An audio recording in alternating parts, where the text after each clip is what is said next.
From bureaus worldwide, this is FSN. Yeah, creepy Joe Biden, eh? Creepy Joe Biden taking on Donald Trump this November in the US presidential election. How you doing? Are you warm? It's warm in the UK today. It's the BBG, not the BBC. You're listening to the Richie Allen Radio Show, live from Salford in Greater Manchester. It is, and it's 20 degrees here in Salford in Greater Manchester. What's that 20 degrees in Yankee speak? It's 1,000 degrees Fahrenheit, is it? It's 1,000 degrees. Anyway, hope you're cool. This is your Richie Allen Radio Show, live from Salford, as you just heard. The Twitter thing has been restored, so you can tweet the programme at Richie Allen Show on Twitter, and I'm really looking forward to hearing from you. We have two terrific guests today.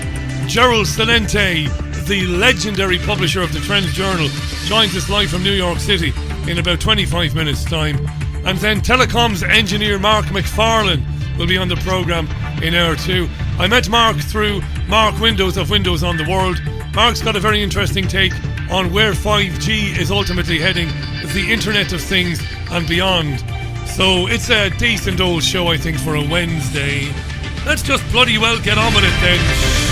Shut your big mouth, you're saying, and get on with the programme. That's alright, I'll do it. It's the Richie Allen Show.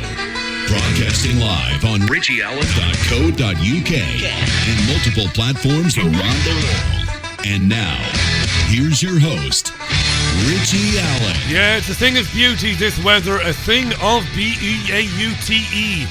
So get out in the sun, get some vitamin D for yourself. Get out in the sun, I tells you. And get some vitamin D, get some vitamin D, some vitamin. Fucking Yanks. How you doing? You alright? Oh, lovely jubbly. 5:05 it is. Gerald Celente, Mr. Celente to his friends. And Mark Mcfarland, the guests on today's programme. You can tweet me, how you?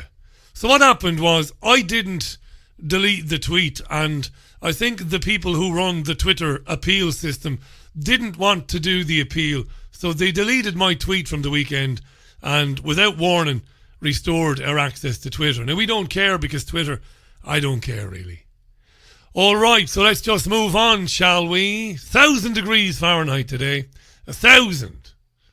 Right, there's quite a bit to talk about before we welcome Gerald back to the programme. Before I go any further, the Guardian newspaper reports today that the Jewish Chronicle and Jewish News are to close and all of the staff there to be made redundant because the parent company ran out of money over this coronavirus pandemic, which is devastating the media industry. Some outlets in the news have furloughed journalists in the hope of riding out the coronavirus crisis, but sources at the Jewish Chronicle say that staff were informed the parent company ran out of money and couldn't continue trading. And the Guardian says, and the Guardian is right, that a collapse in print sales and advertising revenue is hitting news outlets hard, with many local and independent newspapers facing severe financial strain. It's a grim day for the staff of the Jewish Chronicle and the Jewish News because it is the start of the festival of Passover. Now, I say what I mean and I mean what I bloody well say, and I always have done. The Jewish Chronicle has said some very unkind things about me and has encouraged the Guardian and the Daily Mail to repeat unkind things about me. And the editor of the Jewish Chronicle, a guy called Stephen Pollard, I would find to be odious in the extreme. But I take absolutely no joy in the news that another print newspaper in this country is going out of business. Even though my feelings, my opinions, my outlook on life would be diametrically opposed to the editorial policy of the Jewish Chronicle. I don't laugh at it. I see a lot of people making merriment and laughing on Twitter. You need to have a hard look in the mirror and take a hard look at yourself and at your life. Laughing at the news that people are going to be out of a job. Not everybody at the Jewish Chronicle or the Jewish News is Stephen Pollard. I take no joy in it. because as repugnant as I found them to be, they're entitled to their opinion. And if you believe in free speech, you believe in free speech for everybody. So there you are. So sad news for the media business in this country. And I mean what I say, and I say what I bloody well mean, right? So I'm sorry to hear that news today. I was disgusted with them, and I wrote to them, and I said, how can you call yourself journalists if you print things about people without picking the phone up to get a response from the subject of your ire, in my case? You've hammered me. Jesus, be a journalist and ring me up and at least print my response to it. But that's only one person and one journalist, so it's bad news. All right, it's bad news. Okay, the mainstream media. It is the enemy of you and me. I know you're going to think, how ironic. How ironic. I'm talking about the broadcast media today. It is our enemy. But don't take up arms against it. Continue to write vitriolic letters. But don't go any further than that. It's a mass brainwashing machine, isn't it? It's operating 24/7 now. It's relentless. And it serves to dumb people down to a place where we are more easily hypnotized. Or to put it better, to dumb us down to a place where we are more suggestible.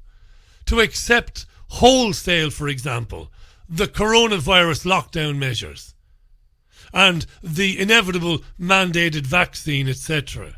That's why the media is your enemy. The presenters and the producers, not necessarily your enemy. But the industry, particularly the broadcast media as a whole, is working against the interests of the people. Listen to Good Morning Britain this morning. You'll know Good Morning Britain because it's fronted these days by Piers Morgan, formerly of the Daily Mirror, and Susanna Reid, formerly of the BBC. It's a magazine programme which heavily focuses on news coverage. Morgan is a poor man's Bill O'Reilly. Spends most of his time shouting people down and insulting them, as if that's new, right? Listen to a clip of it this morning. The pathos, the sentiment, the emotion. You'll hear Susanna Reid introducing a segment about foreigners who came to the UK, including Hassan, who's a Syrian refugee. And these foreigners are volunteering on the front line. Again, the language, the front line, right? Volunteering on the front line to keep us safe. These foreigners. Now, this is shocking stuff, what you're about to hear. But I'm beginning to think that more and more people listening to me don't see it as shocking. They have become so immune to it and dumbed down to it, I suppose, is a better way of putting it. So have a listen to this, and, well, it's vaudeville. There you are, there's that word again. Piers Morgan. But you're going to hear Susanna Reid introduce this segment, and, well, it beggars belief. Many of those risking their health and lives to care for others are foreign nationals, and we are joined now... Hang on. Let's give this the treatment it deserves. We've got a bit of emotional music. So let's do that. Let's get some music on. And let's hear Susanna Reid on GMB this morning. Many of those risking their health and lives to care for others are foreign nationals, and we are joined now by two international NHS heroes. Hassan Akkad joins us from central London. He is a BAFTA award-winning documentary maker, and he started cleaning the COVID-19 ward at Whipps Cross Hospital last week. And in Scunthorpe is Filipino staff nurse Fritz Martinez, who says that if they're scared to go out, no, they have to help other people. Very good morning to you both. Morning. Good morning. Morning. Hassan, just tell us, you have come from Syria. You're a documentary maker, but you have found yourself in a position where you want to help the NHS in this fight. Thank you so much for having me. England has been home for me for the past 4 years. The people of this country have welcomed me with an open arm. And since the pandemic hit Britain, I honestly couldn't, like everyone, I just couldn't I couldn't sleep. I was thinking about it the whole time, and I was desperate to help. I looked everywhere, and I found out that my local hospital, which is literally a 10-minute walk from where I live, is desperate for cleaners. And I haven't professionally cleaned before, but I thought that I could give it a try, and I signed up, went for an interview, and they gave me a thorough training, and I have been disinfecting the COVID wards for a week now. And it's it's an honor, and it's literally an honor to be able to be in a position where I can look after the patients who are technically my neighbors because they live here, and also to look after the incredible NHS staff who are doing everything in their power to cure these patients and to help them go through this. Beautiful. Beautiful. Gorgeous. Glorious. Right. Wonderful. Time for a leading question. Let's make this a gorgeous moment. Back to Susanna, the leading question to end all leading questions. Do you know what, Hassan? I mean, you won awards, you'd made films, you'd done documentaries. Do you think that cleaning the COVID wards is one of the most important jobs of your life? What do you think Hassan will say, the Syrian refugee turned award-winning filmmaker, now scrubbing the floors in an NHS hospital? Well, without a shadow of a doubt, yes! Of course.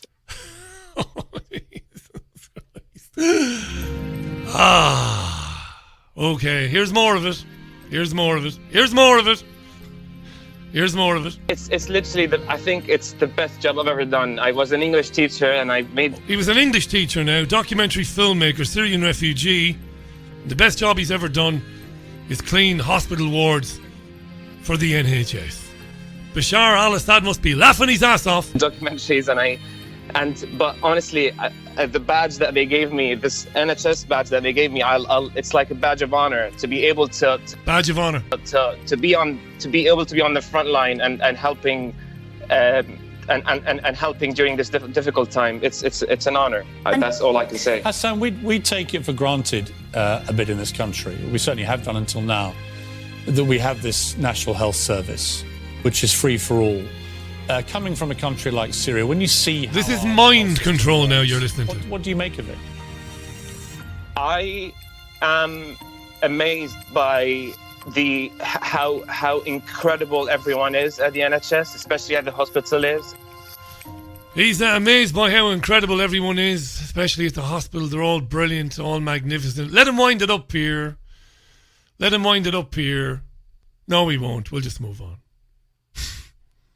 GMB this morning. But I think more and more people increasingly are susceptible to that and don't question it in any way. Don't in any way disseminate it. Don't move it around in their minds and think, what the hell is this I'm watching? What's going on? Let's talk about Bill Gates for a minute. He was on the PBS News Hour yesterday talking about vaccines and the prospect of giving people a vaccine before life goes on, before returning to normal, before congregating again, before moving on with their lives. Well, vaccine, here's Bill Gates. The vaccine is critical because until you have that, things aren't really going to be normal. They can open up to some degree, but the risk of a rebound will be there until we have very broad vaccination. Well, and you've said it may take, according to the scientists you work with and you talk to all the time, it could take up to a year and a half to get that vaccine. What are you saying literally that it could be the fall of 2021 before Americans can be safe from this COVID-19? Now, whoever put this video online edited his answer, but this is what he says. He speaks for a couple of seconds. They edit that out, but this is what he actually says. But there will be some things where the benefit to the risk, like large public gatherings, may not resume until broad vaccination has taken place. Yeah.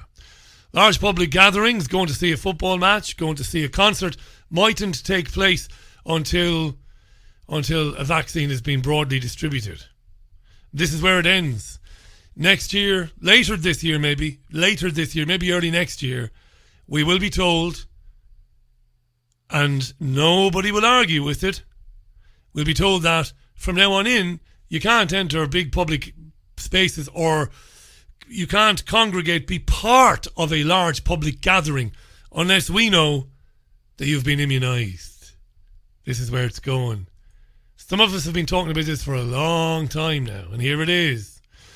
Vaudeville. Gerard Lyons was on Sky News yesterday afternoon. I recorded the clip and was intending to play it for you last night on the radio programme, but I got waylaid. Well, I didn't get waylaid, but we ran over time. I couldn't play it for you. But I held on to it because it's very important. So who is Gerard Lyons? Well, he's a prominent British economist, and he is working with British scientists and virologists. They've come up with a very novel way to deal with lockdowns and emerging from them. How do you communicate to the public about when a lockdown is coming to an end or about to begin? This is Gerard Lyons, a very prominent economist here, and somebody who is now working with the pharmaceutical industry to come up with a way that we can all understand where we stand with lockdowns. Feast your ears on this. And what I, with Professor Paul Ormroyd, have done is outline that it's only once the scientists are convinced we are past the worst that one can then have a traffic-like process in terms of red, amber, green. Where have we heard that before? Red, amber, green. Terrorism, anyone? So that we know how to unlock the lockdown in the predictable way that makes sense from a scientific and health perspective, and also makes sense from an economic and business perspective as well. Well, just give us an idea of what your red, amber and green phases would be. Good question, Adam Bolton. What would the red stand for, the amber stand for, and the green stand for in his future system, whereby we, the public, like Muppets, like we do for the terror chart to see what's, you know, where we are with terrorism on the terror alert colour-coded chart. Now we'll have a traffic light system. Good question, Adam. Tell us what red, amber and green stand for. Well, the idea about them is that people can understand them. The red is that people need to stop doing things that they were doing before the virus. Therefore, it's a gradual unlocking. Some more shops will be open, but many things will still not be allowed. Amber is the next phase, and it shows that one still needs to be careful. Then one can allow people to start travelling in cars, but not to crowded places. In that stage, schools might be able to be reopened. It's only green when the medical experts give the all clear that we can return to mass sporting events and places of worship. The important thing is that the lockdown was necessary to bring the virus under control. Amy? What kind of fuckery is this? So presumably you'll have an app, because everybody in the world will have an app on a smartphone, which everybody in the world will be required to have. And the app will tell you whether it's red, amber or green. And you'll do what you're told. As he said, each colour will correspond to a set of rules, and you'll just do it. Isn't it wonderful? The traffic light system. I'll see your traffic light system, Gerard, and I'll raise it. Apparently, Alvin Stardust has done fuck all for ages. He's mad for work. Why don't you give him a call? And when anybody dares to leave their house, to walk their dogs, to go to the gym, Alvin Stardust will police it. Hey, you must be out of your tiny minds. Your tiny minds. Keep your wits about you and keep looking and listening. Take it from me, be smart, be safe. Yes, Alvin Stardust will police the traffic light system in the near future. It's 22 minutes past the hour. This is the Richie Allen Radio Show, live from Salford, a very warm Salford. I hope you're enjoying the weather. Hope you're not gone too mad. Went a bit mad there, did you? Hi to Patrick Vidian there. Hi to Mwinga. Hi to Kelly in Ireland. And Liz says, Richie, did you get your letter in the post from 10 Downing Street? We did get a letter, a very formal looking one. We haven't opened it. Haven't done anything with it really. I think it's on the table just inside the door, I think. Hi to Cave Hillbilly who says, Bill Gates is like a turd that won't flush. Don't you mean third? Hi to John Stott. Gates is basically Ernst Stavro Blofeld, says John. Rather creepy individual, isn't he, Bill Gates? Hi to David Stanford. Thanks for the advice, Gates. David Stanford tweets, thanks for the advice, Dr. Gates. Oh, you're not a doctor. No, he isn't. Mad Monk is on Twitter. It's a shame the media wasn't behind the people when the government kept cutting the budget. When the government was closing health centres and hospitals. Absolute propaganda and hypocrisy, says Mad Monk. By the way, that Alvin Stardust gag, if you're not over 42, you won't get that. Got to be a minimum age of 42 to get that reference, I think. Maybe I'm wrong. Hi to Susan, who saw her first butterfly this season. Very few bees, though, so far, she says. Way down on the last few years for this time. Well, I'm going to give you a bit of hope, Susan. I've seen plenty of bees in the last few days. Plenty. No, I mean that, really. I've seen plenty of big, fat, old, gorgeous-looking, beautiful bumblebees. I've seen loads. So I hope that, maybe balances you not seeing too many there. Alrighty, 24 minutes past the hour then. Keep those tweets coming in. It is at Richie Allen Show on Twitter. You know the Twitter handle by now. For the crack, let's hear from Norman Brennan. Norman Brennan is a former policeman. He's getting a bit mad on talk radio. He was talking about people who are coughing on the police and claiming that they have coronavirus. And he wants them to be tased. But he says a bit more than that. It's all gone a bit mad on the radio these days. Former police officer Norman Brennan. Sadly, assaults on police officers have been going up over the last decade. People have always spat at us, kicked us, punched us, and unfortunately, more often now, pull a knife out on us. But we are talking equivalent to probably World War III, but not in the conventional sense, but in the sense that here is a virus going around that our Prime Minister, with top scientists and medical experts, have seen abroad coming our way to such an extent they have all but closed the country down. Now, police officers, the National Health Service, the Fire Brigade, the Army are all working as one big team. And you would have thought, but wrongly, that the whole country, including criminals and those that have contempt for law and order, would stay in, go out, so long as they're complying with the rules. What did he say? They have all but closed the country down. What does he say here? This is absolute vaudeville. Now, police officers, the National Health Service, the Fire Brigade, all working together. The Army are all working as one big team. And you would have thought...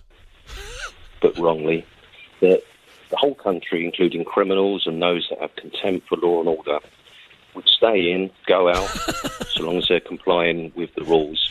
Thank God he's not walking the beat anymore, eh? You'd have nothing in your feckin' houses. Your cars would be gone. The clothes on your back would be robbed. PC Norman. Hey, PC Norman, why weren't you on patrol? Well, I thought the criminals would stay in, you see, because there's a bit of a virus going around. But can you believe it? Can you? Can you believe that criminals are not doing what they're told by the police? It's vaudeville. And not get involved in crime. You'd have thought that criminals just wouldn't get involved in crime at this time. The Italian mafia in the UK, the Irish mafia in the UK, the Jewish mafia in the UK, coming together in a very Don Corleone moment. The five families coming together at a dinner in Blackpool Tower, maybe. Right, lads. Right, no more activities now because of the coronavirus. Mother of divine Jesus. 27 minutes past the hour. This is your Richie Allen radio show. It is live. These are the Monkees. The Monkees. Yes, 29 minutes past the hour. The Monkees. I've probably told the story before, but I won't tell it again. It's about U2 back in the Dandelion Market in Dublin, years and years and years and years ago, when they were nobody. And they were playing gigs to 5 and 6 people that would stand there and watch them. And we've got an amazing sense of humour, us Irish. And nobody can put you down, burst your bubble better than an Irishman. That's a fact. That is a geopolitical, historical fact. Nobody is a bigger smart arse than the Irish guy. Anyway, Bono sings, U2 sing their first song. They're nobodies now. They're 17 years of age. And Bono stops and addresses the 6 people there. And he says, we're called U2 and we're a punk band. And a guy, there's a voice from the distance in the background says, there's more punk in the Monkees. Oh, Jesus. I guess you had to be there. But That never fails to make me giggle. Right, let's call Gerald Celente, shall we? Let's get him on the line. You are, again, with the Richie Allen Radio Show. It is live on multiple platforms. Fab Radio 2 in the great city of Manchester, triggerwarning.tv, my website, and the programme is always live on tunein.com. Lots of places to hear it. It is archived on Spotify, iTunes, Podomatic, and again, many other places. I'm really happy that my guest, we've got him for about 20-25 minutes, has agreed to join the programme. It's been a while since he was on. I missed, obviously, much of the last 6-7 weeks with my own illness, so I'm thrilled that we've got him on the programme. You know that my word is solid gold. When I recommend that you subscribe to the Trends Journal, I mean it. It's a magnificent publication. It's published weekly, and Gerald Celente and his team have been accurately predicting things, economic trends, of course, but also the geopolitical events coming down the line. They've been doing that for years successfully. And I'm thrilled to bits that the great man himself is live on the line to us from New York City. Mr. Celente, Gerald, how are you? Welcome back to the programme. Well, thanks for having me on. I'm sorry you weren't feeling well. I was out for ages. And look, we're not going to talk about that at all. But I did have this, I think, whatever this is. The horrendous lung issues. It was a very bad thing. It was touch and go for a while. And I was in a bad way. But I'm great now, thank heavens. Before we talk about this week's edition of the Journal, which is an absolutely compelling read, and it's a read that I think everybody should look at. I'm going to tweet out links to where people can subscribe. Before we talk about that, what have you made of it? I mean, it's just been, to me, it's even taken me by surprise. I've been listening to you for years. You've been talking about these things. What's your feeling about this? Well, how do you feel about what's going on? It's way overblown.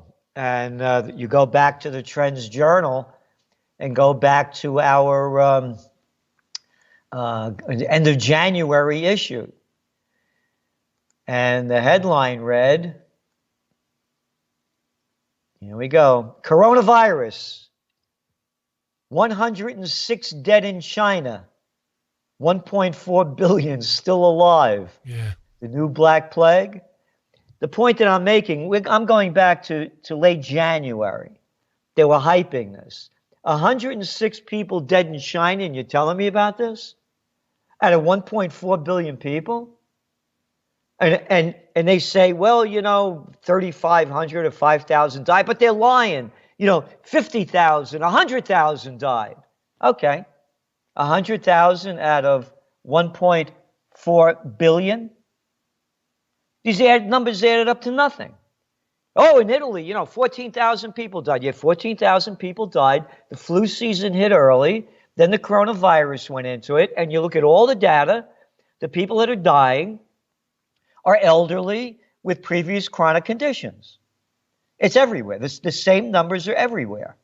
So now, as we're speaking, now we'll look it up at this moment, we have the grand total dead in the world of 85,445 people.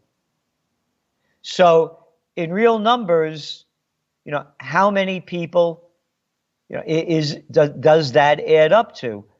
What percent of the people? So the percent is 0.001078%. Wow, not even 1,000 of 1%. Not even 1,000 of 1%. Is that right?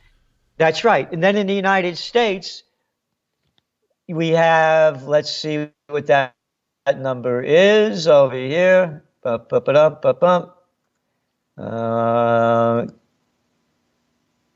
We have 13,088 out of a population of 330 million. And again, the facts are there. When this thing hit the U.S., it hit nursing homes in the state of Washington. Elderly, chronically ill people are dying. The numbers came out. New Orleans has one of the highest rates of deaths.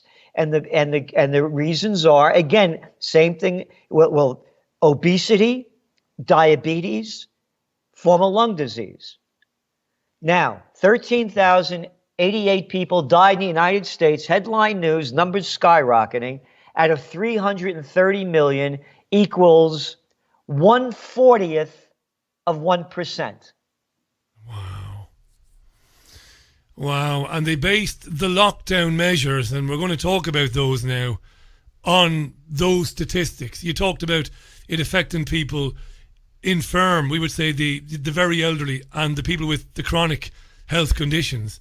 And you're absolutely right, because when you forensically, as you do all the time, look at the information, you see it's the people whom you would expect to be affected by a nasty virus or a nasty strain of flu being affected. I want to take you back to what you said about the reporting on the 160 deaths out of Wuhan. That was enough to convince you, Gerald, going back to January, that the fix was in. Because why else would they be bloody talking about that unless they knew something was coming? Because people believe the media crap.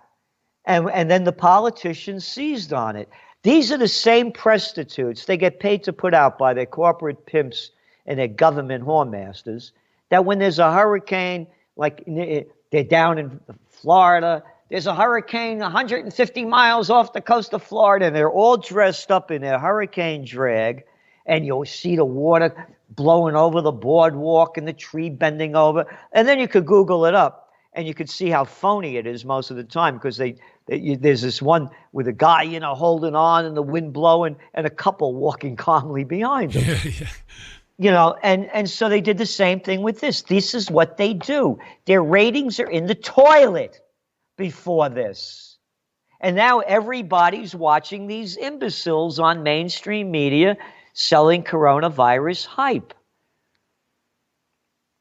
No. And the politicians seized upon it so they could grab more power. And now, as the latest Trends Journal just went out yesterday, the cover is Freedom and Democracy Dead, Politicians in Control, New World Order 2020.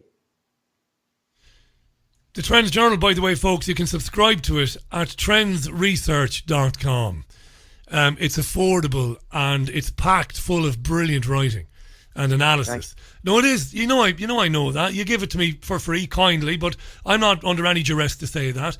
My word is important. I wouldn't say it otherwise. Look, the proof of the pudding is in the eating. For years you've been saying this is coming down the line, look out for this, and it does, and it happens. And that's a fact. There's no getting away from it. So trendsresearch.com. You mentioned there this power grab, and a number of people are tweeting as we speak. They're asking, is the virus an excuse for that? I mean, because some people think that they agree with everything you've said, but some people go one step further and they think that the prostitutes and the globalists, they knew a very bad flu season was coming and that they invented this because of the power grab. Basically, what you're being asked by my listeners is, what's your view on why they used the virus? Did they use the virus as an excuse? And if they did use it as an excuse, for what? What are they using the virus as an excuse for? They're using the virus, first of all, a bad flu season. Last year, 650,000 people died globally of the flu, according to the World Health Organization. Already in America, depending on the numbers, the Centers for Disease Control and Prevention have come out with estimates already that have died from this flu season in America to be somewhere between 35,000 to 58,000 people. Numbers in that range. And what did I say? How many have died so far in America? 13,000 from the virus. So no, the virus isn't bringing in the numbers that they're saying. So here's the deal. The politicians are using it for their own benefit in two ways. One benefit, of course, is to give them more power so they become dictators, basically, from the state to the cities, to the governors, to the presidents, prime ministers, and chancellors. The other one is very clear in front of everyone's eyes. Again, we'll only look at the facts and look at the data. Let's take India. How many people in India have died? Let me go quickly here. And see. India, you ready? Go ahead. What's the population of India? I'm going to guess 800 million. I wouldn't have a clue. 500 million. 1.3 billion. Is it? Wow. Okay. The grand total dead in India, and you know what a lovely place how wonderful high luxury the people are living there. There's no poverty, there's no disease. Oh, only 1.3 million of them died last year of air pollution. There's no poverty, there's no tuberculosis, the water is crystal clear, right? All right. 164 people died there. This is, again, according to the numbers, the stats that anyone could look up on Worldometer. And you could look it up at the Johns Hopkins University as well. So these are the 164 people. They closed down the joint because there were riots going on continually with his new citizenship law that Modi put in place, the prime minister, with the economy declining rapidly, 7 consecutive quarters of declining GDP growth, over 1 million unemployed workers just in the auto industry. The thing was going down the crapper. And then you take a look at you ask me why they're doing it. Then you look at other places like South Africa. So South Africa right now has the grand total of 13 deaths. I think they have, right off the top of my head, I know their population is around 50 million or something. 13 out of 15 million. Oh, and there's another country, and I've been to South Africa, where the people are living, I would say, at the level of Luxembourg, maybe Switzerland. All right? This is a depressed third world country, people living in poverty, filth. What they're dying of, the other diseases because of it. And you close down the whole country for 13 deaths. What am I, stupid? What am I, 6 years old? That slimy politician, the Gatsis and Kroll Ramaphosa, the country was going down the crapper. They were in recession. The people were demonstrating in the streets. They were demonstrating in Hong Kong. They were demonstrating in France. They were demonstrating in Chile, Peru, Bolivia, Colombia, Algeria, on and on and on. They closed down the protests. They used it to their advantage. Tell me this. We'll talk in a second about what you're projecting in terms of what the economic damage will be for people in the next year or two based on the shutdown of the global economy. A lot of questions are coming in, right? So before we get into that, I don't want to ignore the listeners. You've got an enormous following around the world. When you come on, they pile on here, along with my audience, asking questions. One of the things that people are really bemused by is how the mainstream media, the prostitutes, as you famously labelled them, are using people like Bill Gates as their go-to man to talk about how to deal with this and to talk about medicine when Bill Gates is patently not qualified to talk about these things. Is that a source of amusement for you or suspicion, or, does it highlight just how ridiculous this whole thing is? No, they do it all the time. Let's go back to the Iraq War. Again, we wrote about this in detail in the Trends Journal. The organization called Fairness and Accuracy in Reporting put out the numbers of people who they put on the mainstream media that were for and against the war. The against the war was like 1 or 2%. So they bring on a guy that, what does Gates do? He's a vaccination salesman. I mean, right? That's what he does with his money, to get people vaccinated all over the world. So, that's what they call using his money for the public good. So that's why they put him on. And again, they put on who they want to put on. Everybody's quoting this guy Fauci. Was it F-U-C-H-K-I? What is his name? Who the hell is he? One little clown boy? One little guy, he talks and everybody got to listen? The people that I know, the doctors that I know, is saying, no, there's a lot of baloney. Before we talk about the economic projection going forward, just a word on the lockdown and how people have almost embraced it. And in such a way that the mayor of Los Angeles, who, forgive me if I'm wrong, his name might be Eric Gassetti or something like that. Is that him? Yeah. He can go on television and say things that maybe would have ended his career back, in the day, one time or another. He could basically threaten the population of Los Angeles and urge people to snitch on their neighbours. And he said snitches won't mean stitches anymore. Snitches will mean riches. I mean, I know you saw this coming, but even though you knew it was coming, you must be sitting there sometimes after work, coffee in hand, Gerald, and you must look at guys like him and think, there was a time, man, when you'd have been run out of town on a rail for saying that, but now people are embracing it, Gerald. Well, look at the same thing with this guy Cuomo that everybody likes in New York.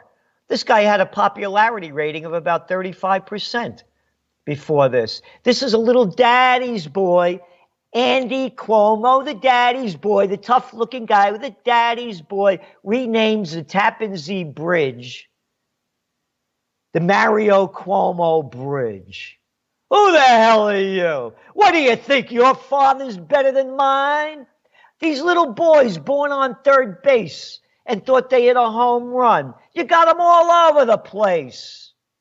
Trump, he'd be a nobody if Daddy wasn't there before him.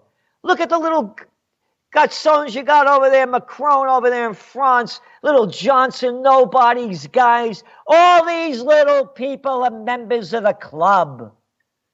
And little Chrissy Cuomo, his brother, they got him on CNN all the time. He got the virus, and there he's showing him from his home, I'm sick, blah, blah, blah. How come you're not in the hospital dying? You're saying everybody's dying?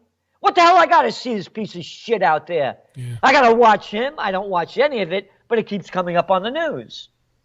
You can't so what I'm saying to you, as George Carlin used to say, it's one big club and you're not in it.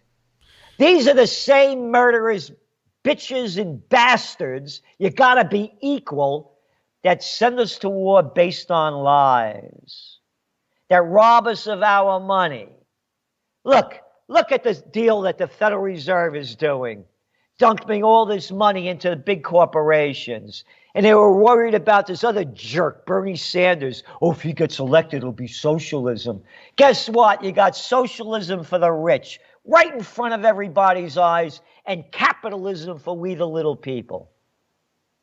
You talk about these packages here in this country, several £100 billion, and that's just the beginning. It's been borrowed through government bonds sold to the Bank of England. You talked about the trillion plus 2 trillion, whatever it is, 3 trillion stimulus package. And of course, it'll have to be paid back for. And that's where we come around. Just before we do come around to that, Gerald Celente is our guest. I know you don't need to be told that. Nobody sounds like him anywhere in the world. Trendsresearch.com is the journal. It's published weekly. Go to trendsresearch.com, subscribe to it if you want to know what's coming down the line. And I can't say that. I can't be any more serious in recommending it. So look, they are bailing us out, they say, and providing a kind of a safety net for self-employed workers and for people who are furloughed.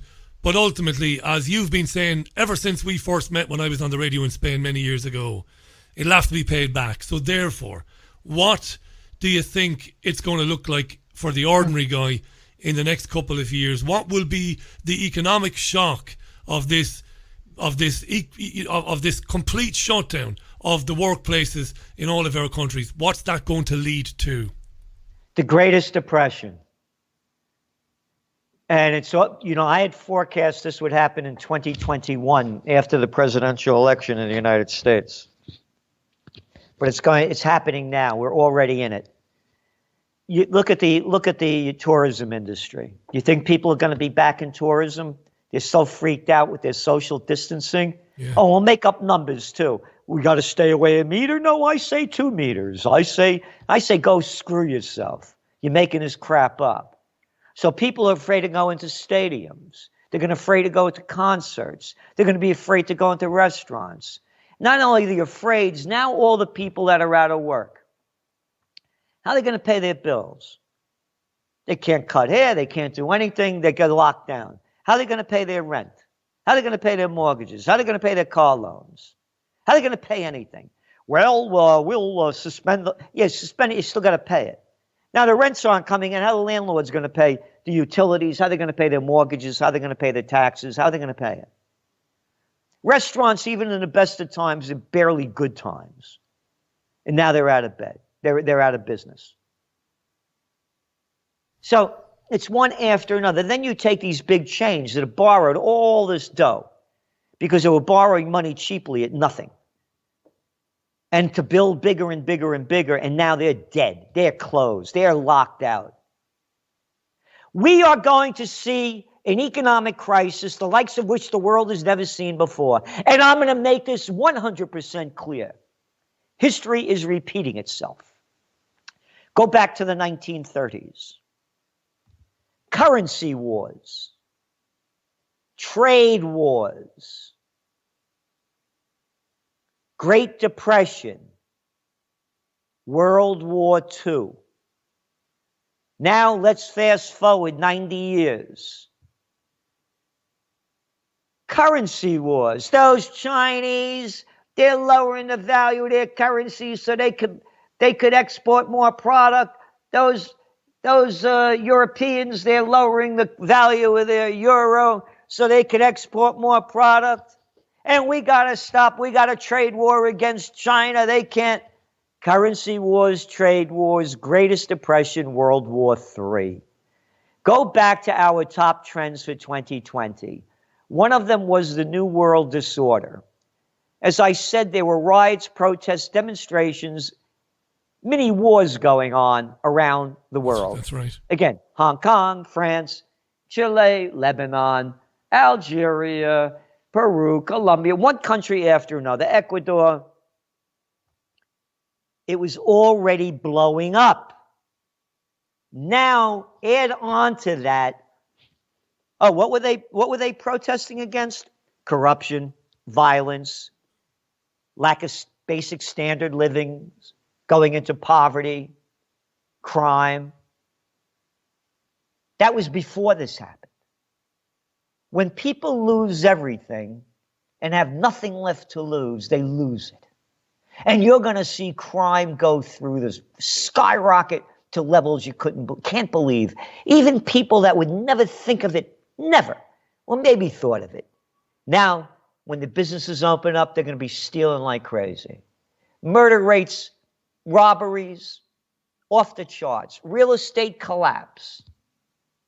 This is going, you think you're out of homeless problems now? Haven't seen anything yet. These imbeciles, these low-life, slimy, garbage-picking liars, freaks, cowards, and fools, sociopathic, narcissistic politicians. And I tell everybody, Google up the definition, someone that's manipulative and devious, typically to gain advancement within an organization. Just like they take you to war without an exit strategy, they took us to war against COVID-19 without an exit strategy. And when I say the words that I use to describe the politicians, let's look back, not too far, to 2003. How could anybody with a brain bigger than a pea and cojones bigger than a mothball believe a George W. Bush or a slimy piece of, and I hope you hear this, and I will say it to your face, shit Blair, who sends them to war based on lies that Saddam Hussein had weapons of mass destruction and ties to Al-Qaeda. And then when you ask them for an exit strategy, these little arrogant pieces of garbage, hey, you don't ask me. Don't you know who I am? I'm your president. Oh yeah, little Georgie Bush, a little nobody piece of crap that would be nobody if his daddy and his other murderous daddy before him, granddaddy, didn't get him there. And Blair. Look at that rotten piece of crap. You won't ask me what an exit strategy is, Celente. I am the Prime Minister. All right? It's repeating itself. And the people are taking the same orders from the same low-life garbage. They're rolling out those same guys, amazingly, on UK media. It's Blair doing the rounds of the Sunday morning news programmes, telling people how our lives will have to change whether we like it or not in the future. Yeah. Who would believe that lousy piece of murderous garbage? Who with a soul that isn't sold to Satan? And I'm a warrior for the Prince of Peace. I fight for peace. Oh, Celente, you're raising your voice. The Prince of Peace became violent when he picked up a whip to drive the money changers out of the temple. The people that believe they're murderers are souls of Satan that want to kill other people. I get a kick out of these liberals that I have up here. I'm in Kingston, New York, up in Woodstock, only 15 minutes away, with their quiche-eating grins and their balsamic smiles. Oh, Obama wasn't as bad as Bush. Oh, yeah, he didn't kill as many with that troop surge in Afghanistan. Yeah, he did. Yeah. Oh, that guy Gaddafi, he gotta go. I don't like that guy Assad. Quote, I'm really good at killing people in the book Double Down, when he signed off on the 4,000 people that were innocently killed with his drone strikes. They have souls of Satan to support murderers. As I see it, and the motto of the Trends Journal is, think for yourself. That's a great way to end it. Before we part company today, though, as we should leave it there, but I want to ask you, do you think when it gets as bad as you envisage for people, that might be the turning point? If there's any hope left for humanity to take back their independence and their sovereignty and to make their communities rational, sane, lovely places for their children, do you think, will that be it? Will that, having nothing, will that be a big sea change? Will that turn people? It's up to the individual. It's up to people to find the best within themselves and to do what they can to support liberty, love, joy, and beauty. But it starts with the individual. And listen, man, I mean, I don't want to talk like, I was, one of the straightest cats that ever walked the earth. I mean, I pulled a lot of garbage in my day, Yeah. You grow up and you learn. And so what I'm saying to people, rise to the highest level you can. Spiritually, emotionally, physically, do the best that you can. It does not take a majority to prevail, but rather an irate, tireless minority keen on setting brush fires of freedom in the minds of men. So when enough, that's Samuel Adams, the founding fathers of America. So when enough people have it, it's kind of like that 100th monkey, It just starts to happen. But the people first have to do it individually, and then it becomes collective, as the way I see it. Go to trendsresearch.com and subscribe to the Trends Journal. You've been listening to the unique and the brilliant Gerald Celente, Mr. Celente, to his friends and to his enemies, it must be said. Look after yourself in Kingston there, mate. Love having you on, and I hope you'll be back real soon. And thanks for doing what you do. Your team produces absolutely terrific work. It's a great publication, and it stood the test of time. Thanks for coming on again today. And thank you for all that you do. Cheers, Gerald. The great Gerald Celente, live on the line from New York City on Wednesday's Richie Allen Radio Show, approaching 60 seconds to the top of the hour. I will be reading your comments. There are legions of them, or your comments are legion even. But before we get your comments, it's time to pop over to FSN. Just for the headlines. I don't think anything dramatic has happened in the last half an hour, but then again, you never know. FSN. From Feature Story News in Washington, I'm Simon Marks. The coronavirus death toll in New York City has risen above 4,000, and the number of infections for the entire US is now above 400,000. France is officially in a coronavirus-induced recession after the Bank of France recorded a second quarter of negative growth. And Senator Bernie Sanders is out of the US presidential race. Joe Biden will take on Donald Trump in November. Creepy Joe Biden, Who's got roaming hands when young girls are around. That isn't libelous, that's true. It's a fact, Jack. Right, we're 6 o'clock in Salford. That's British summertime. Salford, Greater Manchester. The Richie Allen Radio Show. Europe's most listened to independent radio show. Love being with you. Thanks for being with me. Lots more to come on this programme. Lots to come. I'll read your tweets out after this from the Rolling Stones. The Rolling Stones on the Richie Allen Radio Show. I can't get no satisfaction. Yeah, I don't get much satisfaction. Right, lots of tweets coming in. How you doing, Gail? How you doing, Charlie?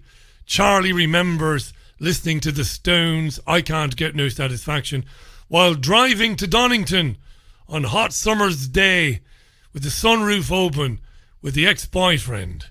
Off to Donington, presumably off to a festival. Donington, I've been there myself, don't you know? I've been there myself. Lots of tweets coming in.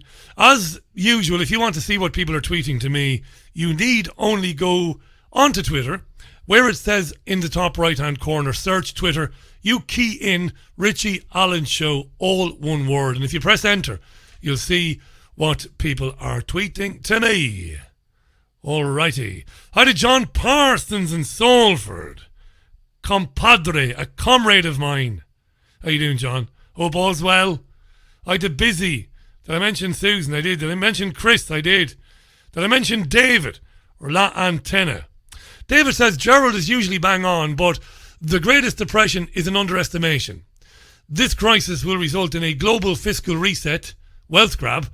Then everyone will be granted a cashless digital bailout for accepting the Mark of the Beast app, says La Antenna, or David. I'm pretty sure it's David. Thanks for the tweet, mate. I appreciate that. Hi to Amico. Hi to Base Ninja. How you doing, Base Ninja? And yeah, keep the tweets. That's it. Keep the tweets coming in. By the way, the trigger warning guys, Hayden Hewitt and Graham Booth, are broadcasting on Trigger Warning pretty much every evening. Now, the YouTube link, and I think I got this wrong last week, making a meme for my interview with Hayden. I made a balls of it, or as we say in Ireland, I made a Leo Rody of it. I made a balls of it. To find Trigger Warning on YouTube, you need to go to youtube.com/Trigger Warning TV.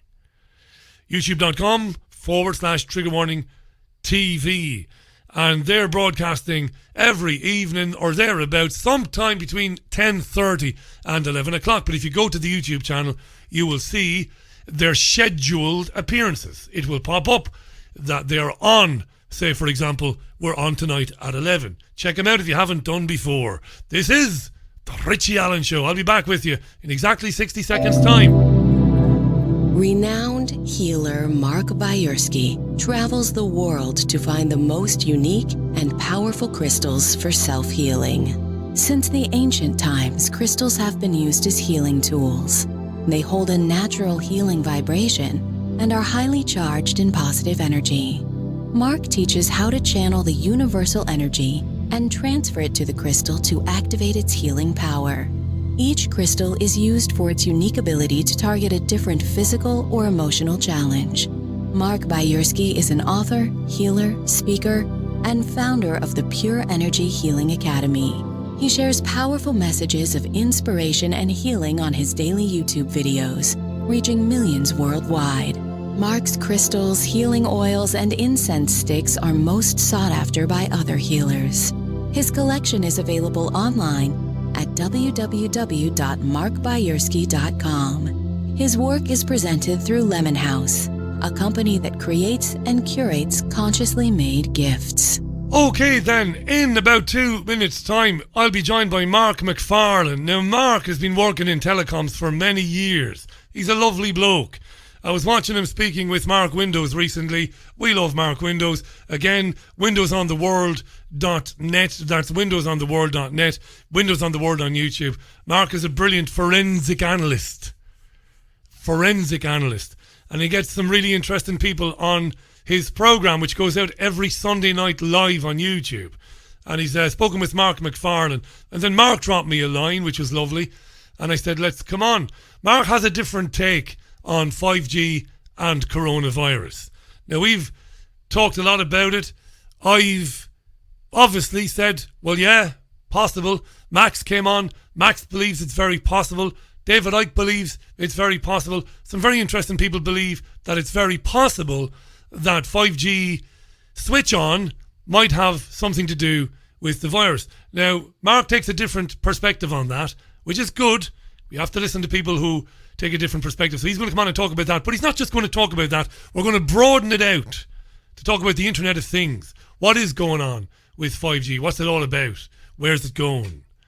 And that's, of course, that's of huge interest to me. So if you've got any comments as I'm speaking with Mark, I'll be delighted to read them out and put them to him. You need only tweet them to @Richie Allen Show. Couldn't be simpler. Tweet them to @Richie Allen Show, and I'll be glad to hear from you. So Mark has been working as a telecoms engineer for 23 years, with 20 of those years spent in cellular telecoms, and he's also, since last spring, been working in 5G installation commissioning. In fact, he's been working since last spring in 5G installation commissioning and integration. So he's an expert. I'm delighted that he's agreed to come on the programme today. Mark Mcfarlane. Hey, Mark, thanks for reaching out and coming on. I've come across you on Facebook before. Yeah. Great to hear you, Richie. Great to hear you, mate. You've been, over the years, you've had a lot of very interesting things to say about September the 11th and many other things. You're a very interesting guy, so it's lovely to have you on the programme. And thanks for giving us a heads up on what you've done and your experience. So before we talk then about what 5G is, what you see it as being, why you think we have it and where it might be going, you will of course have seen in the last few days, the world has gone a bit crazy about videos made by London Real and David, where the possibility that the 5G switch on might have had something to do with people becoming unwell, and the BBC has picked up on this. YouTube have banned people. I know you take a different perspective, a different point of view, and I'm glad that you're on here to express that. So, do you believe that people shouldn't be worried about that? You don't think that there's any correlation between the 5G signal and people getting sick? No, I don't think so. So, first off, am I too... Right, you're breaking up just a little bit. Oh, can you hear me? I can hear you, but you were kind of coming in and out there. We were losing you. So what I'm going to do is I'm going to just disconnect there, and then very quickly reconnect. It sometimes works. That's that's a dad dancing fix, that, isn't it? Very dad dancing. Tell you what you'll do: switch it off and switch it on again, and it might work. And funny enough, sometimes it does work. This is the thing. Failing that, we'll give Mark a call on the phone. Yeah, we were just losing you there briefly, Mark. I hope the signal is improved now. Are you there? Yeah, so can you hear me now? I can hear you loud and clear now, my friend. Right. Okay. Tell me why you think... now, I'm told that I've even gotten it wrong about David Icke. Apparently, Icke hasn't said that 5G is responsible. He's put it out there that it's a possibility, or we shouldn't be dismissive of it. But for those who think it definitely is an issue, why are they wrong? So I think 5G is an issue. I'm not saying that 5G is a safe technology, but the problem is a lot of people are getting it totally out of context. So they're howling at the moon about 5G giving people coronavirus, and then there's people like me who are now part of the anti-5G movement as an ex-engineer who are getting made to look like these people that are absolutely adamant because they've seen a YouTube video that it's COVID-19 is caused by 5G. And going to David Icke, now he has a video which a lot of people have probably seen where he speaks about COVID-19 and 5G in the same video, but he's quite, like David Icke quite often is, he's quite careful the way he speaks, so he doesn't quite make the link in the way that he says it is, but he opens up the possibilities there. And my view is, 5G, it's been a constant since April last year when I started doing it. It's been ramping up, and the intensity's gone up. There's more 5G than ever, but it doesn't explain why we would have a peak in, say, February in Europe, or rather it starts in February and then it peaks out, they're saying sometime in April, and then it will just vanish. But then 5G will be getting more and more intense. There'll be more and more 5G coming. So why would you have a synchronized attack of something throughout the whole world, all in the same 3 or 4 months, when 5G is a prevailing thing that will be going out for years, and people will be fine apparently in a couple of months regarding this virus. I mean, also there's the fact that 95% at least of this country is 5G free, and 99% of the world at least is 5G free. So none of it really tallies up with it being some form of toxicity causing the sickness. I'm not discrediting the theory. Some very credible people have actually come up with a theory of toxicity causing certain sicknesses, and a lot of viruses not quite being viruses because they haven't been isolated, and it's just been a presumption of being a virus, and testing being used with false negatives because of maybe 50 or so things that could trigger a false positive. Yeah. So there's about 50 things that can make a false positive with certain tests, like with HIV tests, for example. It's not actually looking for the virus because it's a retrovirus. It's not as easy as that, and it's very difficult to. Well, they haven't actually found a HIV test as such. So there's such things as pregnancy can give a positive on a HIV test, and this test that they're using at the moment for COVID-19, from what I've been listening to anyway from certain doctors on the web, is that it's not actually a COVID-19 test at all. But David Icke covers a bit of this in his video. He does. So, you're very fair. You're very fair, yeah, Mark. You're very fair to point out that. I like that about you. You're very fair to mention that. Some fairly credible scientists, they have said that the signal, when you've got one every 12 houses, when you have one for every 12 houses, they've said that this signal then can affect people at cellular level, and it can make people ill in ways maybe that we don't understand. That's very fair of you to say that, because I would be open to the possibility that exposure, relentless exposure to the signal could maybe make people feel breathless and feel, viral. But I'm coming around to your way of thinking that there's no evidence there's no hard evidence that we are being exposed to a 5G signal in many places at all. And that's why I like what you did with Mark Windows. I've got a new phone. I don't buy these things. I've been with the same bloody provider for years, and I do spend a lot of money with them because I'm a journalist and I have to make a lot of phone calls. So they do send me, every year they send me a stonking, cool, latest edition bloody thing, the whole lot. And mine is 5G ready. And there is no 5G signal.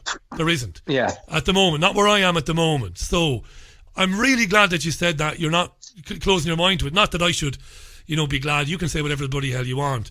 But it's because that it's not everywhere yet 5G, and we're not surrounded by it yet. I think, is that what you're saying? That's why you don't buy the theory that it's got anything to do with COVID-19? Yeah, that's a big part of it. Anyone can look. As an engineer, I use the postcode tracker for where 5G actually is and where it is, and I actually use that as an engineer, or I used to, because when you're taking one site down, you need to have a backup network phone. So you need to have 4G as your secondary phone, because when you switch one off to do an upgrade, if you've got no signal at all, you can't actually phone back to the switch. So I know that where they're saying 5G actually is does marry up with where I know that it is. So yeah, it isn't really in many places at all. I live in Kent, and there's only one place in Kent that's got it, and that's near Rochester. It's just on the outskirts of Rochester. Other than that, down the bottom of Kent Road, there isn't any. But there's plenty of supposed cases of COVID-19 down here. Yeah. So that doesn't tally up. And also, more and more 5G is getting rolled out right now because it's classed as construction, the government's legal definition. So there's no restrictions on it. They're just ploughing forward. I'm still on the WhatsApp group that they use, and it's still full complement of engineers rolling it out. Wow. So they're ploughing it forward now while everybody's locked down. And can I just ask you, because of your background, and you're not working in 5G installation anymore, and we'll talk about that maybe towards the end. You might tell us why you're not working in 5G. I mean, I'm sure we can guess why, but we'll come to that a bit later on. So basically, you must be getting hammered now. on social media, because I suppose people want to believe desperately, because they know in their heart of hearts that 5G is not going to be good for humanity, and I don't think it will be either, at all. In fact, I've had Chris Busby and lots of people on, but they're desperate to believe that. So a guy like you says, well, hang on a second, it's probably not that. You must be getting dog's abuse. It's not been as bad as I expected, to be quite honest, because I am giving a lot of other information with it, and I'm trying to be very balanced and impartial, and I'm always saying, it's not a good thing. The EMF is probably harmful. It's non-ionizing, but it's still affecting you on an energetic level, even if it's not a cellular level, which the scientists are saying, still interfering with your energy pattern. So, I mean, not getting new agey here, you can actually see an energy aura with a person looking through particular meters, and this energy is just a resonation of your inner systems functioning. And when EMF comes into contact with this field, it dents the field, so it's causing an energetic pushback. That's a conflict, an energetic conflict, if you like. You're putting an energy into a person that's obviously creating some sort of conflict. I mean, even that in itself, and someone being affected on an energetic level is enough for me to question the whole thing. So, because I presented a lot of this science to the people on my Facebook and social media in general, when I say don't be silly, of course COVID-19 is not caused by 5G, they're not as harsh on me, because they can see I'm trying to be balanced and I'm not just one-sided and protecting the industry, because I don't like the industry, and I certainly don't like where things are going. EMF is probably least of our problems compared to where we're going. Right, now we'll come to that in a few minutes. You've just heard Mark Mcfarlane there, former telecoms engineer who knows all about this, qualified guy, worked in commissioning, installation of 5G, he's worked with 2G, with Wi-Fi technology, he knows his stuff. And he said the harm from the Wi-Fi is only the beginning of what it's going to mean for people further down the road. And we'll come back to that in a minute. Now, when those scientists put that paper together and they said one antenna for every 12 houses, is this how it's going to work? Are we going to see on our streets in Salford every few lampposts or every few telegraph poles are going to have a little transmitter? Is that how it works? That is actually how it's designed. The topology diagrams that I've seen for Huawei's plans anyway, it does show that it's further down the road. We're talking years down the road.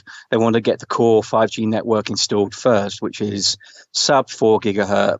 It peaks out at 3.8 gigahertz. And it's more like 4G at the moment. It's 4G strength, roughly. I think it's about 20% more powerful than standard Huawei 4G, the 3900 Huawei stuff. So it's at the moment, the 5G technology is not that harmful. But at the same time, there's a lot of sites that have been there since the 90s. They were assessed as far as their RF output and local residence on 2G standards. And I certainly, when I've done surveys for 3G, 4G and 5G, I've never had it put to me about reassessing any of this. So somewhere that might have just been on the threshold for 2G, now it's got 5G slung in on the same building opposite someone's house. It could be way over the limits, and they're just trying to get away with it. So yeah, that's a very scary one. What about those scientists who published that paper back in 2017? When they said that, mobile phone technology anyway, it's harmful. Like continuous exposure to it is harmful. It affects the reproductive systems. It causes tumours. Did anybody ever say that to you, Mark, when you entered the industry all those years ago? Were people talking about that back in the day? Because I remember speaking to a guy from Nokia many, many years ago when I was on the radio in Spain. And he said to me, honest to God, look, from day one, Richie, we knew that this stuff was harmful. We knew you shouldn't have had your phones up to your ears. We knew you shouldn't be making constant phone calls on these things. So do you agree with those scientists who say that EMF, these radio waves, are harmful to people?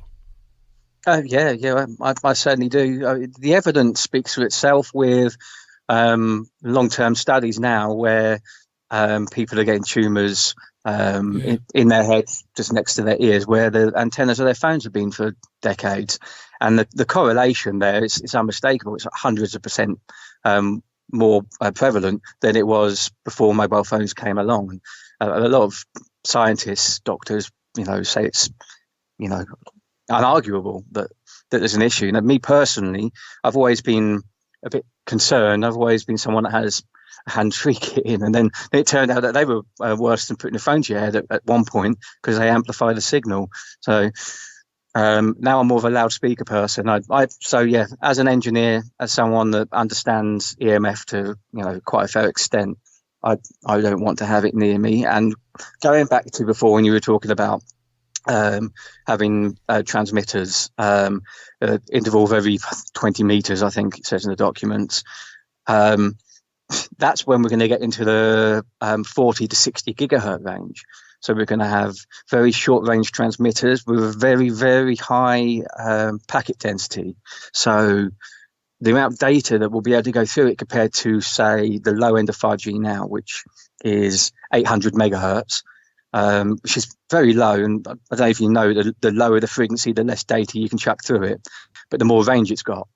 So 800 megahertz carries virtually nothing compared to what 40 to 60 gigs can. I understand from the documents that they're talking about making the beam width so narrow between each transmitter, because basically you're just making a sub network with street lights, if you like. The beams can be so narrow that no one should get anything really coming out to harm them. But then what's the point of them? So that's a bit of a mix up with the whole thing. I don't understand that they're talking in relay via, say, 60 gigahertz, but in order for someone's phone to be able to communicate with that transmitter, there must be a spillover of the 60 gigahertz hitting people. There has to be, otherwise they wouldn't be able to make their call or go online or send their data. Yeah, and that's where the scientists come in, who say that this is something that is completely different to 4G, and it's going to have a profoundly negative effect on people as we go forward. Can I ask, as a telecoms engineer, have you been exposed to a lot of EMF frequency, more than most people? And would that concern you? Would that concern you? It's just a hazard of the job. You accidentally stand in front of an antenna you think's off, but someone switched it on or whatever. But I actually did it to myself last year. I was the last engineer left on site. I was basically the team leader, and there were certain things I just do, like serial numbers, photos, things like that. And then I send off the pack for them to basically process it and put it on file. And I went in front of a MIMO antenna, 5G antenna, to get the serial numbers, and it was still on. And it took about 30 seconds for me to feel it, but I felt, I can't really describe it. I felt tingly. I felt really tingly and adrenal. And 5 minutes, 10 minutes after that, I just felt extremely tired. I felt lightheaded. It was shocking. I mean, I was right in front of the thing, to be fair. No member of the public would ever be that close. But I've stood in front of 3G and 4G ones before, and that's not happened. So I don't know if it's the way that the packet density is possibly a big factor, because the 5G antennas, when they're going full swing, and people were logging on and using these things straight away when I was putting sites in. So there would have been people pushing through all this data, and you're talking 5 terabytes off one transmitter coming through, rather than, on 4G, maybe half a terabyte. So you've got all of that extra packet density going through the antenna, and the waveform, if you look at it on an oscilloscope, it's totally different. And that's one thing that I will say that Mark Steele got right, that it's the actual wavefront is a big difference, even if you're using the same power levels. It's probably one of the only things, but and translate that. Well, he's been on once or twice over the years with me, so it's nice to have a different perspective on it. That's the whole point of this program. So what Mark said that you agree with, translate that into dumb speak for me. What does that mean for people?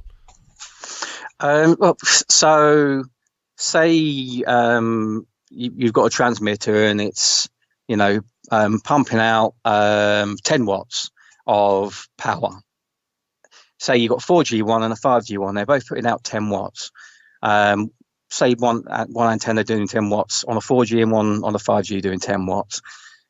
Because of the actual packet density, if you look at the actual signal on an oscilloscope, which is how you measure wavefronts, it's spiky. It's very, very spiky, and it creates a more dense. Basically, you've got more bits per second going through. That's the long and short of it, and it has a much more different outcome to say a passive 10 watts going through. So if you've got a passive analog signal with not much information going through versus a very, very, very complex 10 watts, then it's absolutely fluctuating you on a cellular level. So I suppose that's the bottom line. It's fluctuating you on a cellular level. It's affecting you on a cellular level, but it's not harming your cells. That's the official line. According to the scientists, so it's affecting you. It's hitting your cells, and it's constant.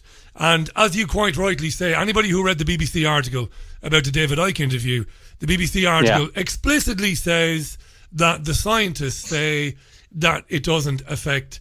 It won't break up the cells. It won't do that damage. However, we know that at least 200 other equally qualified, at least in the eyes of the establishment anyway, scientists, they disagree. And they say there's a very good possibility that it will. And that's why we should be worried about 5G. Mark Mcfarlane is our guest. It's 6:30. He's a qualified man, very much recently involved, as recently as last spring, involved in 5G commissioning, installation. So it's really important we have him on the programme. We came in on this at the point we talked about why Mark doesn't believe that the switch on of 5G or the trialling of it is in any way related to coronavirus. I know a lot of my listeners believe that it is. Listen, tough shit, Paddy, as we say on this programme. We get every point of view here. I know nothing about this stuff. Mark talks in great detail on his Facebook page, and he's done some excellent stuff with Mark Windows. It's very watchable and very understandable, where he talks about the reasons why we've got to be very concerned about 5G. And that's important, and we're going to talk about that now. By the way, Diane, who's been on this programme, by the way, in the past, my friend Diane, who's a trans woman living somewhere between Cork and Waterford. How are you doing, Diane, by the way? Diane is very familiar with all of this, and she wants to point out on Twitter that you're doing a brilliant job of explaining this, especially for anyone who has an engineering background. But I think you're doing a very good job of explaining it for lay people like me as well. So that's a nice comment, Diane. Thank you. Right. What's it about? They tell us unprecedented communication possibilities, downloading and uploading reams of data, speeds we never thought possible. Great for business, great for domestic surfing the web and films and all that. It's absolutely wonderful. 5G, wonderful.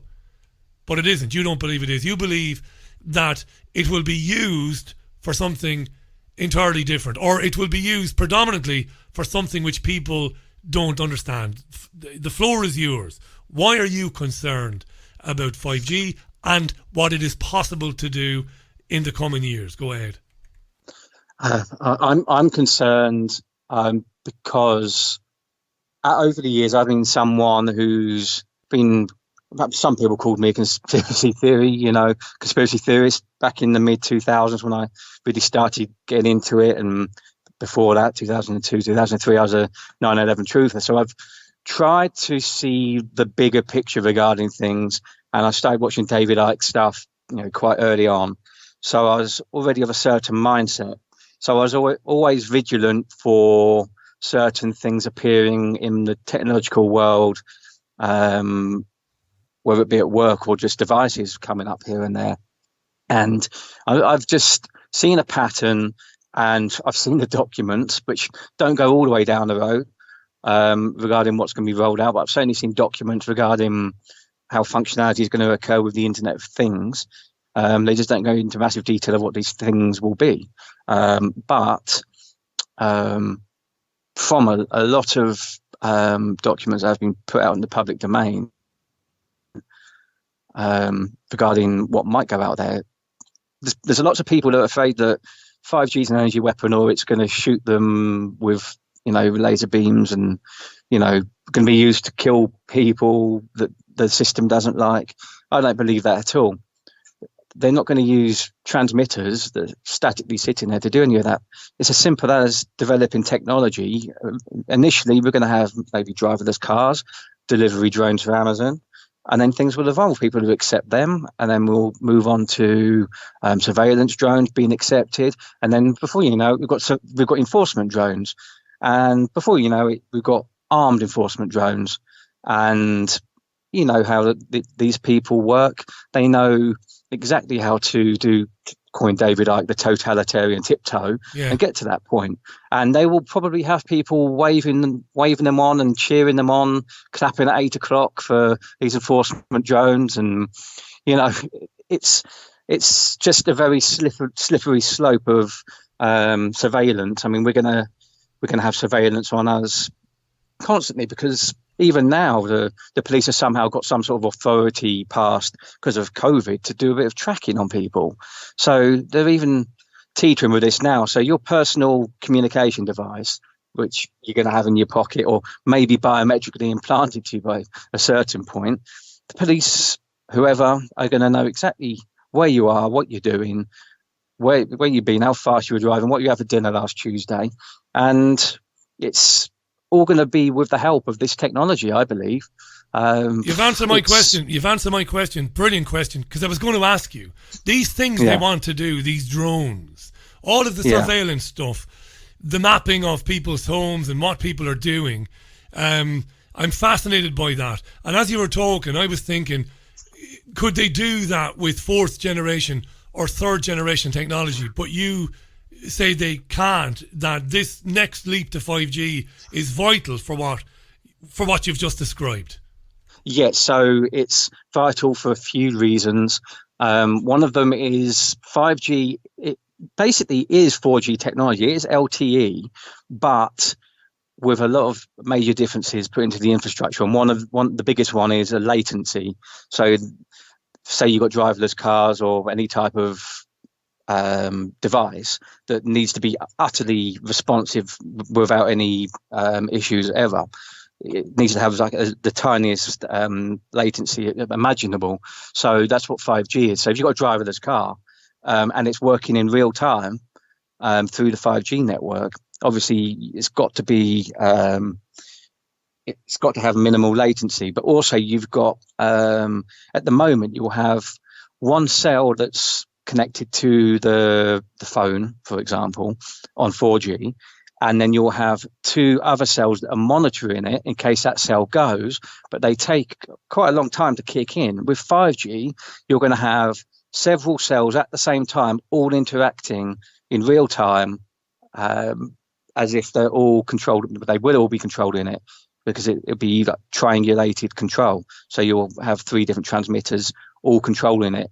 So the car can make instant decisions. So a raccoon runs across the road, the car can deal with that, but also deal with thousands of other, maybe hundreds of thousands of other data points in milliseconds, basically. Yeah. So that's the idea. Obviously, onboard sensors would deal with a raccoon running out, for example, but the onboard sensors are working in conjunction with all of the information and data that's happening in the area. Say there's a murder in one place, it tells the car to go somewhere else.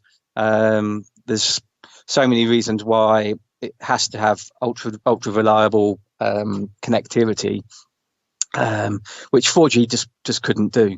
It's not reliable enough in that way. Speed wise, they could do it, but you wouldn't have the capacity to do it, because things like driverless cars would use a hell of a lot of bandwidth.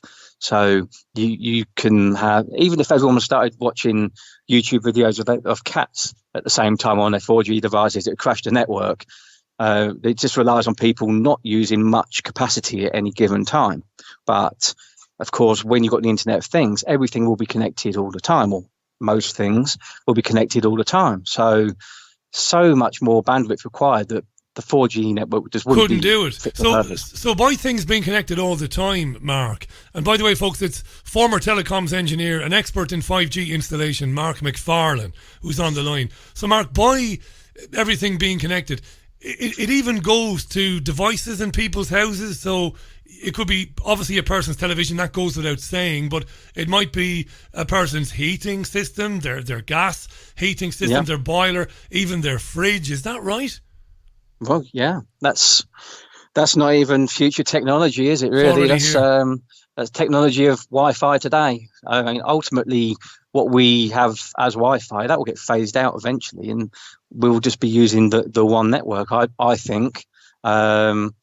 I know all this money's been spent on 21CN by BT, but I think ultimately you go a few decades down the line, and it's all going to be via 5G and just one network. And yeah, your fridge, your microwave, your heating, but you've got things like your smartwatch. They'll be connected. You're going to have your usual devices connected. Your car will always be connected. It will lay idle, and it might not have as much data to process when it's set in the driveway, but it's always going to be communicating, and everything's going to be connected. It's quite a brave new world.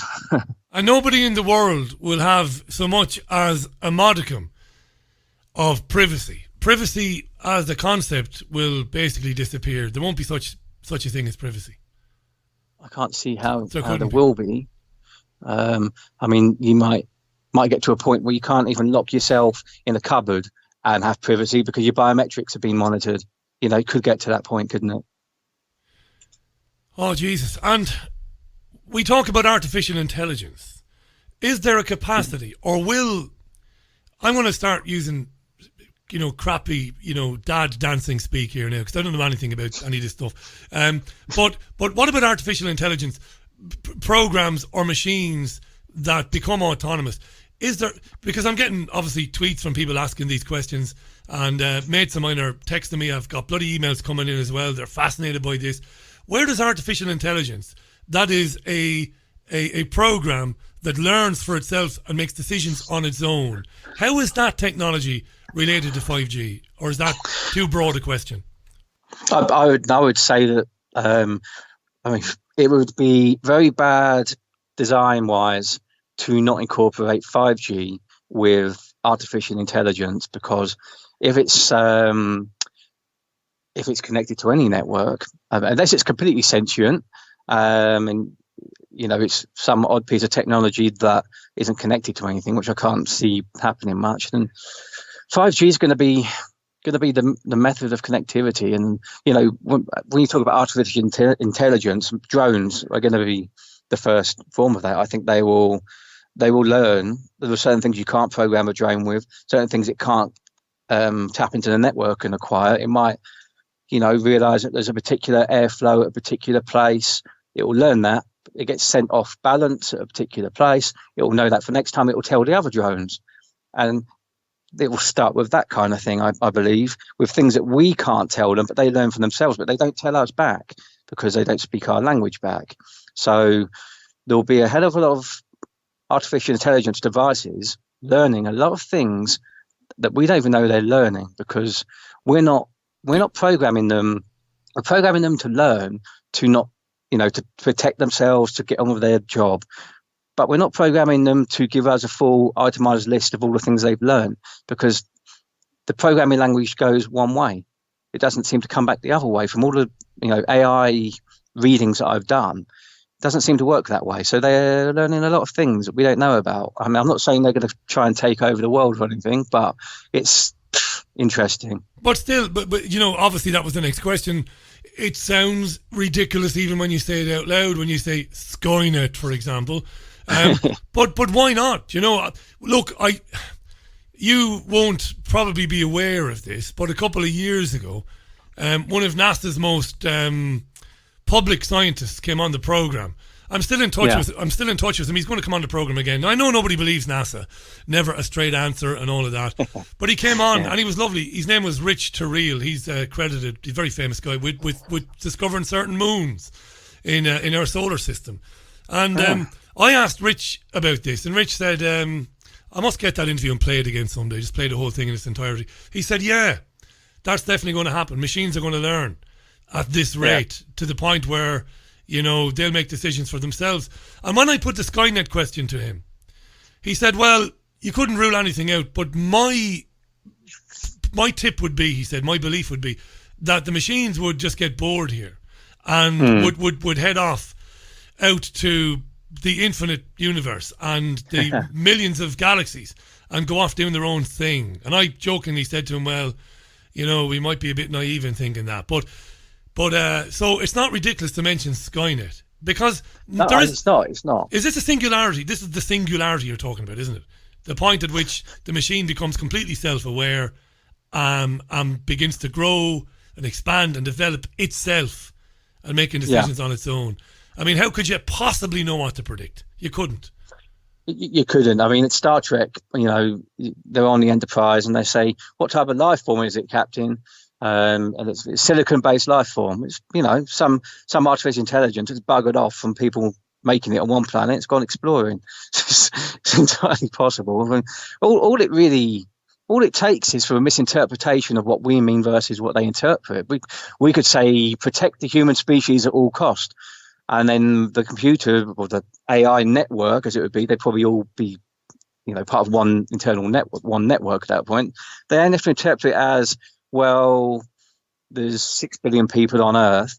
They're all going to kill each other unless we kill 2 billion.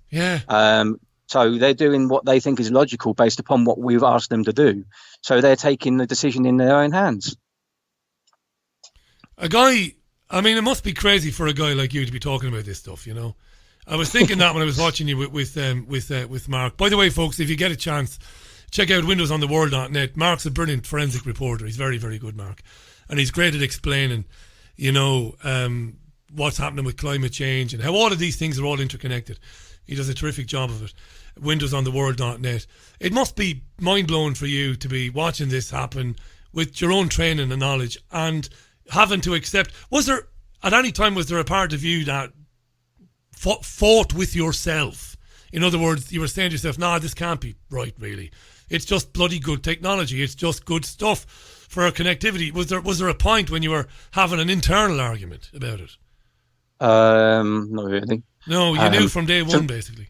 Well, 3G, when that came out, I thought, this is brilliant. I've got mobile internet. Yeah. And then 4G, I was already very much questioning the safety of EMF in general anyway. I don't know if you've seen it. There's a documentary called Beings of Energy. Like, Beings of Frequency, that's it. It came out in 2011 on YouTube. That's why I found it, YouTube. And it goes very much into depth about various EMF, and it gets very credible people interviewed, doctors and scientists, about EMF in general. And it's still the best thing I've seen on EMF. And even though it's so old, but it goes into 4G. And 4G was just about to come out at that point. And I was concerned, a little bit concerned, but I still got on with rolling it out. And mainly I was repairing it back in those days. So I was a maintenance engineer for Ericsson, working on the Vodafone network. So if something went wrong, I'd go out and fix it. So I wasn't really rolling out anything until the last 4 years. And yeah, really the last 2 years, 3 years, I've really started to question where things are going, and because of people like me. So I just had to say, look, what am I going to do here? I can't carry on doing this. I feel terrible on all levels, running myself into the ground, going to London and doing the work, but also morally, what the hell am I doing? So I went out and I thought, well, I'm just going to document as much as I can, get as much data as I can, so I can bring it out and stop this forever. I mean, I now own a cocktail bar, which I've had for 2 years, and that's what I do. And how are you getting? How's that going now with the lockdown? Are you worried about that? How is it? How is it affecting you and your staff? Well, at the moment everyone's furloughed, so no one's complaining. Getting 80% of their salary. As far as staff goes, as far as I go with the bar, because obviously they give you a grant that you'd have to pay back to keep things ticking over. But as soon as I'm in a reasonably good position compared to a lot of people, but if I go past 3 months of not being able to trade, then I'm in trouble, and a lot of other places would already have had to make the decision to pack in, I think. So it's big. I don't think we're going to go that far, to be quite honest, just using my own, research into things. Yeah, let's be positive. I don't think so either. I think they're going to realise next week, they're going to extend it over the bank holiday Monday and into next week, but I think after that they're going to realise that people are not going to have it, and I think it is going to be eased up, and I hope the business will be okay, mate. And your staff have to understand it's not a problem if you're making. Nothing you could do about it, It's maddening to me, but we won't talk about that today. We've got about 5-6 minutes left. I know you're going to come back in the very near future. I'm going to ask you back very, very soon to pick this up again. But ultimately, the Internet of Things, a future world where people are monitored from, well, basically not from morning till night, but where they're monitored non-stop. A world in which people accept, implantable technology and maybe even embrace it. We talked about the drones, we talked about the artificial intelligence aspect of it. This is all very worrying, and I believe you're absolutely right. I've read a lot of stuff as well. I certainly don't have your insight, I don't have your training, but I've been able to read quite a lot of stuff on it, and from people like yourself who've worked in the industry, and I believe you are absolutely right. So I had a question there. It's just gone away now. It was kind of segueing towards something else, but it was important. Was it going to be about transhumanism or posthumanism? Yeah, it was going to be about transhumanism. You got me in one. You can read my mind. You're using it on me, is what you're doing there, Mcfarlane. Put an implant in you. You put an implant in me. So when David, I recommended Phantom Self by David Icke last night. I reckon in the last 10 years, it's his best work in the last 10 years, because taking a lot of what's been put out there officially, he did a great job of knitting it together, and I think it's pretty much where we're going. Is that a kind of a post-human world? Is that what you feel we're looking down the road? That's where we might be. Yeah, no, I think people would embrace it. I don't know quite what angle the overlords, or whatever you want to call them, are going to use to make people embrace it. But look at what they're getting people to do right now. They're getting people to no one's above suspicion. Everyone's possibly going to kill them, but at least 2 meters away, face masks, everything, filthy looks for going anywhere near them. Imagine what people might be convinced to do if people are told that something's of a benefit to them. Mobile phones, they don't make our lives better, I don't think, than 40 years ago. People aren't any happier than then. No, we're not. We've been told to use them, and now they make our lives worse, I think. Well said, mate. Well said. I remember the day of running up the road about 200 metres away from the house to the phone box with a 10p piece to ring me mate if I needed to, because he had a phone and we didn't have a phone in our house. And I remember thinking, when we did get the phone, just the old-fashioned landline, the old Alexander Graham Bell, I remember thinking at that time, what a nuisance that was, because now people could ring me and find me. This is true, honest to God, man, I mean that. I thought, what a pain in the arse that is. My mother going, Richard, up the stairs. I'm like, piss off, not to my mum, but piss off to whoever's calling me. You can't go anywhere now. We are contactable, we are followable, we are trackable, traceable, non-stop. They've not made our lives better. No, they have not. You're absolutely right. No, they really haven't. I've been trying to plan my way out of having one for ages, but there's always that one thing that, oh no, I can't now because of WhatsApp. I can't have WhatsApp on a 2G phone. Oh well, there goes me just having a 2G phone. Yeah, it feels like I'm trapped. I feel like I'm addicted to the technology myself because I've been, I've had a phone since the 90s, 2G phone. I've got the first iPhone that came out. So I'm really down this rabbit hole of being a very bad case of being locked into the mobile. You're not. They made it indispensable. There's nothing you can do about it. I realised this myself. They have made it impossible to be without.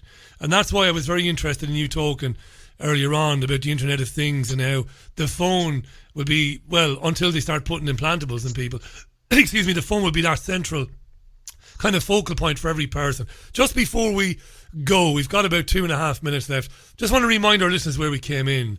Mark has spoken very eloquently there, broadly and very eloquently about why he is very, very concerned about the possibilities that come about due to the development of 5G technology. He hasn't at all dismissed the human health impact or consequences of it. He hasn't, and he's nodded towards the scientists who talk about the cellular damage, as well as pointing out there are scientists who say that it can't damage the cells. Mark doesn't believe that there's any hard evidence that 5G technology is somehow related to this so-called pandemic. And I agree with Mark, there isn't any evidence. I've looked bloody hard into it as well, and if I'm going to be totally honest, I was maybe looking from the point of view of hoping to find evidence maybe. And I had to give myself a slap in the face because I'm supposed to be, an objective journalist. I believe 5G will be deadly in terms of the cost it will have on our health, but also in terms of our freedom and everything else that Mark talked about, transhumanism. But I don't think there's any hard evidence that it had anything to do with what's going on now. I think he made a good case for that, mate. I'll give you the final word on all of this, Mark. You can take 60 seconds, 90 seconds if you want. And I just want to thank you for coming on. It's been great to meet you, mate. And in your little summing up, in your little final word, do mention where people can find you. Give us your Facebook name and details so that people can follow you on Facebook straight away. Go ahead. Okay, yes. So, one thing, since we were talking about transhumanism and how people might accept it, I started thinking, I thought it before, because as millennials that have grown up with mobile phones, we're going to be talking about maybe an event where there's lots of millennials that have panic attacks when they can't log onto the network with their phone. There's no Wi-Fi or no data. I think that will be something that will usher in body tech, biotech, whatever. So that will be the gateway. But yeah, I'm going to go and think about this one. But if anyone wants to get hold of me on Facebook, I'm Mark Adam Mcfarlane. That's Mcfarlane, MacFarlane. And yeah, I'm happy to talk to people. Let's do the transhumanism thing next time you come on. Okay. That's because I knew that would happen. We do this in 2 or 3 parts anyway, so we'll get you back on. What I'll do is when we're putting the holding image on the YouTube later on, I'll make sure that your Facebook link is on the holding image, and I'll put it in the notes as well for anybody who missed it there, because I do want you to go on to Mark's Facebook page and read his posts there, and because he publishes a lot of information there to support what he is saying, and it's industry stuff, so you should be looking at it and sharing it with people as well. Thanks for your time today, mate. I really enjoyed listening to you, and I sincerely thank you very much for having me, Richard. Not at all, buddy, and I hope you'll come back on. What are we now? We're approaching mid-April. Let's say we'll get you back on in May, maybe towards the second or third week in May, and we'll talk about transhumanism. Yep, brilliant. Look forward to it. Thanks, Mark. Lovely to have you on the programme. Thank you, mate. That was Mark Mcfarlane, who spent 2 decades in the telecoms industry and has worked in commissioning the installation of 5G, and he was on the horns of a moral dilemma and he walked away from it, and he's just been explaining to us there on today's Richie Allen Show why he's not convinced that the technology has anything to do with COVID-19, but he's certainly not saying that it can't have very serious health consequences for people. But he went on to talk about why he's really concerned about 5G and what it is capable of doing to the human race in the coming few years and in the coming decade. Thanks so much to Mark. Thanks to Gerald Celente, who graced us with his presence from Kingston, New York in the first hour of the programme. Trendsresearch.com if you want to subscribe to the journal. Top man is Gerald. You and I will talk again tomorrow at 5 o'clock UK time. I've been asked about Easter. I will be on Sunday morning. I always do Sunday View on Easter Sunday. Always. So I will be with you. First of all, I'll be with you tomorrow night. But I will be with you on Sunday at 11 for Easter Sunday as usual. Don't worry about that. But of course I won't be with you on Monday. Easter Monday is a bank holiday. And I like me bank holidays, so I do. Alright? And shut up about it. Alright. You look after yourselves and one another. Thanks for listening to the Richie Allen Radio Show. Enjoy the rest of your Wednesday. Bye for now. See you tomorrow at 5. Until then, the wonderful Four Tops. Bye now.